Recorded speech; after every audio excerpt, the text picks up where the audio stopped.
Thank you so much, members of the press, ladies and gentlemen, and fellow Kenyans. This press statement issued by the United Opposition Youth Wing on 14th August 2025, Nairobi, on the state of youth affairs. Fellow Kenyans, members of the press, and the brave youth of this country, we stand before you not with pleasantries, but with rage, pain, and conviction. Kenya is bleeding, and it's the youth who are on the front lines of this silent war. The state has betrayed its young people, and not by mistake, but this by design. As of today, Kenyans, we are exactly 2 years away from the next general election. Unfortunately, the Kenya Kwanza regime, led by the president, are still on the sunroofs, conducting political rallies, promising what they will do instead of delivering that which they promised in their manifesto. Taking stock of the events preceding 2024 June, we are right to say that the Finance Bill of 2024 was not a policy proposal. Instead, it was a weapon engineered by few elites to extract the last coin from the already starving mwananchi. It was meant to tax the lifeline of ordinary Kenyans. Unfortunately, when young Kenyans rose, marched, and asked questions, the government responded to peaceful protest with state-sponsored terror, snipers, tear gas, and torture. Many youth were gunned down in broad daylight for demanding dignity and good governance. Blood flowed the streets of Nairobi, Mombasa, Kisumu, Nakuru, and Kiambu, amongst many other counties. The blood of these souls are still crying for justice. We remain alive to the sad fact that Rex Masai, Denzel Omondi, and Kennedy Odhiambo, amongst many other young people who were killed brutally, have not been compensated to date. To this day, not even a single police officer has been held accountable and jailed for those atrocities. Kenyans, it is true to say that this is not a democracy. Kenya Kwanza is a dictatorship dressed in suit and a tie. After the bullets came to a shadow, government thugs in unmarked cars began snatching our comrades from bus stops, homes, hospitals, and even their office works. Youth leaders, student unionists, whistleblowers, and activists vanished into state black holes. Some emerged broken after days of beating and tortures. Families, friends, and relatives were forced to grieve. Let it be known that enforced disappearance are crimes against humanity. And we will not forget what happened for our young people. We will not forgive the atrocities that were carried during that time. And we shall not relent until each and every single name is accounted for. We want to remind the president that his move to compensate the victims of police brutality is not enough. We hereby demand that he understands that executors of those heinous acts must be brought to book and held accountable as per the law. Ladies and gentlemen, in a country with an average age of 19 years, we want to say that the youth remains to be the engine of this nation. Unfortunately, there seems to be no long-term plan by the Kenya Kwanza regime to address the critical matter around youth unemployment. The state instead is focused on PR gimmicks dressed up as economic empowerments to score cheap political points instead of investing on sustainable job creations that can eradicate destitution, hopelessness, and depression amongst the youth. We are not here to request the Kenya Kwanza government for favors or tokens. We are here demanding our rightful share of this nation.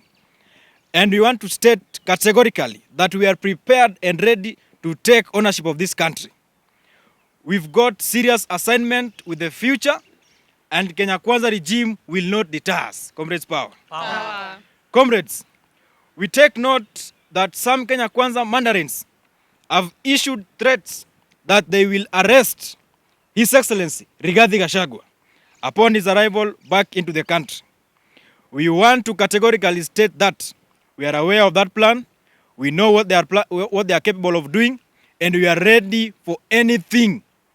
We shall be at the airport on that day to receive the chief opposition leader, Rigathi GACHAGUA.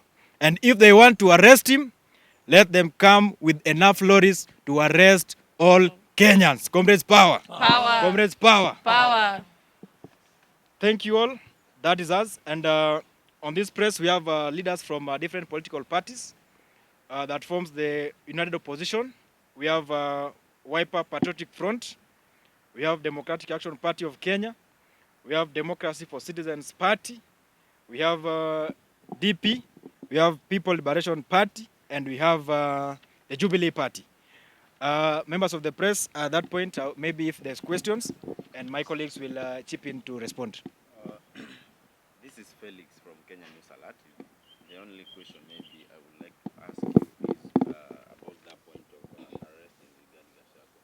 What is this maybe, do you really think or you suspect that maybe will force the government to arrest Gachagua, because at some point some of the individuals could say that that guy is a little bit of truth. By now, what do you really think might be the reason they want to arrest him?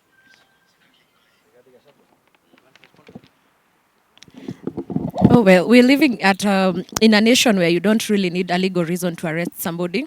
We've seen people going, even elected members of parliament, being arrested for charges that go as far as terrorism charges. We know that he has so many pending cases. We've even heard of defamation case that has been brought against him recently, which is still before the court. So it could be anything really, so we wouldn't want to speculate. But what we're simply saying is, with this government, anything is possible, and we are ready for whatever it is that is going to come. Yes, but we smell foul play. We can smell mischief already. Yes. Mheshimiwa Maina, you have something? Only for me, mine is to tell the youth to wake up and make, because we are the majority in this nation, let us bring our energy together to build innovation, to do the startups, because most of us have been captured as the people who bring about the economic growth, the borders, and all that. But we want to be part of the policy formulation in this country. And being in opposition, it doesn't mean that we are being against progress. It means that we are holding leaders accountable, asking hard questions, and presenting fresh ideas. It means believing that Kenya can be better, fairer, and more inclusive, especially with the youths. It means we love this country too much to watch silently as it drifts away from its promises. So I'm calling for meaningful inclusion, not tokenism. Inclusion means giving young people real seats in policy making, not just youth desk, not with no influence. We need inclusion when the budget is being discussed, the priorities of young Kenyans when they are reflected. So inclusion means that innovations in agriculture, technology, and environmental sustainability are funded, nurtured, and scaled. We do not want handouts, we want a hand in shaping our future. We are not asking to replace the older generation, we are asking to walk alongside them. The Kenya we dream of will only be built in every citizen, regardless of political alignment. We are allowed to contribute. I'm here to remind our leaders, Kenya is not the property of the Kenya political side. Kenya is not the monopoly of the ruling class. Kenya is ours. It is yours and mine. So, and until every Kenyan, regardless of their political stance, is valued, heard, and included, our democracy remains incomplete. So today, I extend an open hand to those in power, engage us, challenge us, listen to us. Let us design a Kenya where no youth feels like an outsider in their own country. Thank you.